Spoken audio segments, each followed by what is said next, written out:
levantamento feito pelo governo federal mostra que o Rio Grande do Sul tem a tarifa de água mais cara do país. Os gaúchos pagam até 60% a mais pelo metro cúbico. E além de cara, ela está cada vez mais escassa. Na reportagem, nós separamos algumas dicas simples que podem te ajudar a economizar água e, é claro, dinheiro. Falar em economia de água num planeta onde 75% da superfície é coberta pelo recurso hídrico pode parecer dispensável, mas não é. Diferente de muitos, Juliane trabalha em uma empresa que tem se preocupado com essa realidade, que está cada vez mais perto de acontecer, por conta do desperdício da água. De certa forma, em geral, a gente acha isso extremamente importante, porque não vai estar afetando só a nossa empresa e sim a nossa comunidade. Como a gente tem esse pensamento do nosso cliente, da nossa comunidade, então a gente com certeza considera isso um fator muito grave se tu for ver na situação de hoje, né? Não é à toa que Juliane se preocupa. Afinal, a situação está cada vez pior. Como se não bastasse a falta de água, a tarifa para a utilização do recurso hídrico não para de aumentar. O Rio Grande do Sul tem a tarifa média de água mais cara do país, segundo um levantamento feito pelo governo federal. De acordo com o Serviço Nacional de Informações sobre Saneamento, o valor cobrado por metro cúbico de água chega a R$ 4,18. O preço, 60% mais caro do que em outros estados do país, muitas vezes não garante a qualidade do serviço prestado. Pensando em soluções para evitar um grande impacto nas tarifas e a escassez da água, a Comusa tem buscado formas de economizar e incentivar o consumo consciente desse recurso hídrico. Essa em si é uma cisterna de 1.000 litros, então, em que ela faz basicamente a captação de água da calha da chuva, né? Então, uma chuva aí de questão de 1 hora no máximo, uma chuva média, a gente consegue fazer a captação e reservação de 1.000 litros. Esse é um sistema simples que a gente chama, né? Existem sistemas mais complexos que são com captação de água da chuva, daí com cisternas enterradas, com bombeamento para uma caixa d'água em um sistema isolado do sistema de captação de água da casa, do tratamento, né? O educador ambiental da Comusa alerta que economizar água já é uma necessidade urgente em todo o planeta. Práticas simples como manter a torneira fechada ao escovar os dentes e evitar o pinga-pinga são essenciais. Consertar vazamentos e canos furados, usar baldes para lavar o carro e calçadas em vez de usar a mangueira e tomar banhos rápidos são decisivos na hora de poupar água. Diversas situações em casa, né? Aproveitamento da água da máquina, do enxágue, isso poderia ser coletado e utilizado porque já é uma água mais limpa, né? E ao mesmo tempo com produtos químicos, então poderia ser utilizada essa mesma água para lavagem de calçadas e até áreas internas da casa. Então, questões bem mais simples, assim, que a gente sempre bate nessa tecla com empresas, com crianças, né? Com todo mundo que vem conversar conosco, a gente sempre alerta para isso, né? Juliane faz um apelo para que as pessoas não abusem do recurso. Ela ressalta que, além de não ser difícil, alivia as despesas no fim do mês e contribui para o futuro do planeta. Hoje a gente está achando situações para tentar resolver o problema, mas na verdade não é o objetivo. A gente devia ter já prevenido há muito tempo. Então, por mais que a gente crie ações hoje, a gente tem que mudar o nosso pensamento. Nada adianta a gente fazer hoje e amanhã não fazer. Tem que ser nos pequenos detalhes, na nossa casa, no nosso dia a dia, no nosso trabalho.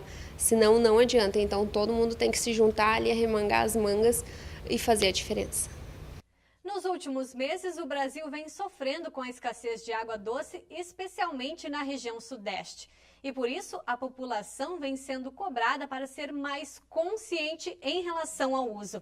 Para falar mais sobre essa questão, nós recebemos o coordenador da pós-graduação em qualidade ambiental e membro do Comitê Sinos, Fernando Spilk. Boa noite, obrigada pela sua presença. Bom, a gente viu na reportagem que é importante racionar, que é importante a gente fazer pequenas coisas dentro de casa, até para economizar e captar água da chuva. Hoje, aqui na região, a gente vê, por exemplo, São Paulo em uma crise de racionamento forte. Hoje, aqui na região, qual é a situação do nosso Rio dos Sinos e do abastecimento da população? Eu acho que para entender a situação daqui é oportuno comentar essa questão. Muita gente pergunta sobre São Paulo, né? São Paulo tem sua escassez baseada em 3 elementos importantes. 1, deflorestamento não há mas na Amazônia, quer dizer, um ciclo predatório de uso da diversidade brasileira, onde você acaba não tendo recarga de chuva, coisa que também acontece aqui, mas por falta de chuva, basicamente, nós não dependemos tanto desse sistema. A outra questão que acontece lá é uma superpopulação, coisa que nós não temos, né? Nós temos na região metropolitana inteira 1/5 do que tem na região metropolitana de São Paulo, e sem somar a região metropolitana de Campinas. E nós ainda temos algo que acontece lá e que acontece aqui também, que é a má gestão. Não foram feitas ao longo dos anos ações de prevenção que levassem a uma reservação de água adequada. Isso posto, o que nós temos aqui é um sistema bastante diferente daquele de São Paulo. Nós temos aqui os condicionantes para a falta de água no Rio dos Sinos são falta de chuva, uso inadequado de água pelos vários setores, muitas vezes culpam um ou outro setor, mas pelos vários setores, e por vezes nas cidades dificuldade de captação de água. Quando falta água de maneira muito importante no rio, por falta de chuva, normalmente há, ou havia, esperamos que não volte a ocorrer, uma dificuldade de captação das grandes companhias de distribuição de água. Dá para se atribuir isso, essa dificuldade de captação, também na questão de colocar lixo, que gera o assoreamento? Não, era estrutural mesmo. A questão do lixo ou da qualidade da água é importante, mas era uma questão estrutural que nós sabíamos que algumas companhias tinham dificuldade de captar quando o rio baixa em um determinado nível. E isso ocorre usualmente por chuva. Isso é cíclico. Isso é a cada 2, 3 anos nós vamos ter. Agora, esse ano, nós estamos fechando 3 anos. Talvez esse ano não ocorra, porque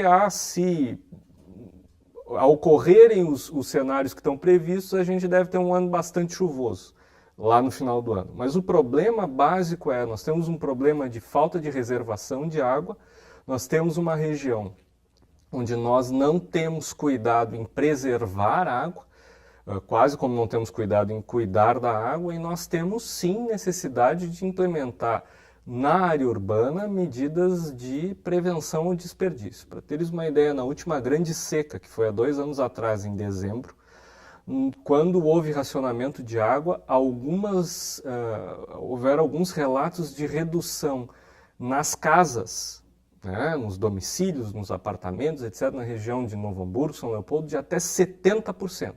Quer dizer que se eu consigo viver com 30% da água que eu gasto todo dia, é porque eu estou gastando demais, né?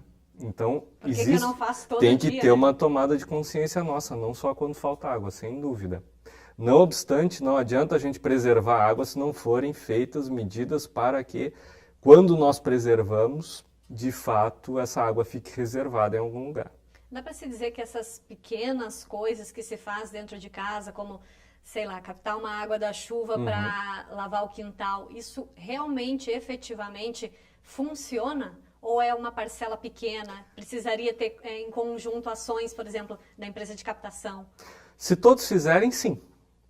Se todos fizerem, se todos se dedicarem a isso, vai ter um efeito muito grande. Aquela história de cada um fazer a sua parte. Exatamente. Agora, num sistema hídrico, se não houver cuidado, seja das empresas, seja dos setores todos do Departamento de Recursos Hídricos, seja da estrutura dos municípios do Estado, se não houver um cuidado de gerar os mecanismos para guardar essa água, vai ter pouco efeito a gente poupar, infelizmente. Então nós precisamos também observar o que as autoridades têm feito. Vez que outra se coloca aqui nos Sinos a ideia de fazer grandes barragens. Não vai funcionar para nós. Há uma enorme resistência social, haveria um enorme impacto principalmente sobre pequenas propriedades e sobre as pequenas cidades. Então o que tem se colocado? O uso de pequenos espaços de reservação, de açudes, de barraginhas, de um outro manejo de uso do solo na área rural, a questão de economia de água nas cidades, um melhor manejo das nossas áreas inundáveis, das áreas alagáveis, não é? Dos banhados do Rio dos Sinos. Existem dados aí, se a gente olhar a área dos banhados do Rio dos Sinos, se nós só preservássemos melhor essas áreas, não invadíssemos elas com novos loteamentos, etc. Que hoje é mínima, né, a preservação. É mínimo, infelizmente. Se a gente só preservasse isso, nós teríamos exatamente o déficit de água que ocorre naqueles meses de dezembro, quando há estiagem, etc. Então, são limitantes estruturais que nós vamos ter que começar a cuidar ao longo do tempo, para dar maior eficácia a essas nossas atitudes de reserva, de cuidar da água em casa, de evitar desperdício, etc. Isso também vai se refletir lá no preço da tarifa, quando a gente diz que o Rio Grande do Sul tem a tarifa mais cara, é porque a companhia lá que faz a captação, ela também tem um custo maior para despoluir, para tornar essa água boa para o consumo?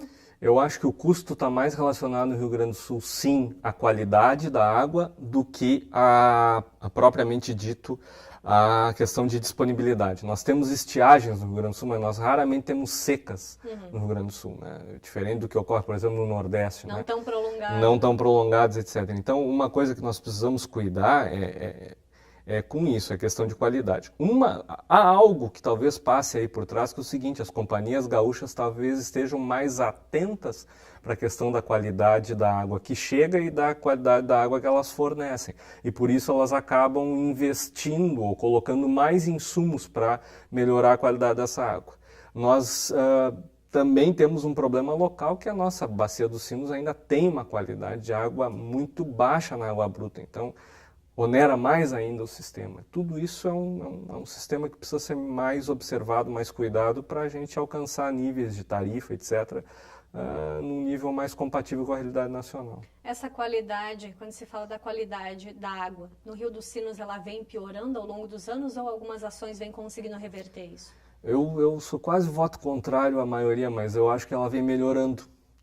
Se a gente vai analisar dados de 24 meses para cá, vamos botar de 48 meses para cá, mais ou menos, que a gente tem aí, dados olhados mesmo no laboratório, e a gente olha aqueles dados, principalmente que tem disponíveis na rede de 2006, aquela grande mortandade de peixes para trás, nós não estamos vivendo as mil maravilhas de forma alguma, não estou dizendo isso, mas a gente tem sim uma pequena melhora na qualidade, porque houve uma tomada de consciência muito grande. Agora, ainda temos limitantes de qualidade de água, assim, que precisam ser, de certa forma, endereçados, olhados pelo poder público. E para nós cabe cada um fazer aquela sua pequena parte. Continua cabendo, porque se todos fizerem, vai ter efeito, sem dúvida. Perfeito. Obrigada, professor. Obrigada pela sua presença. Bom.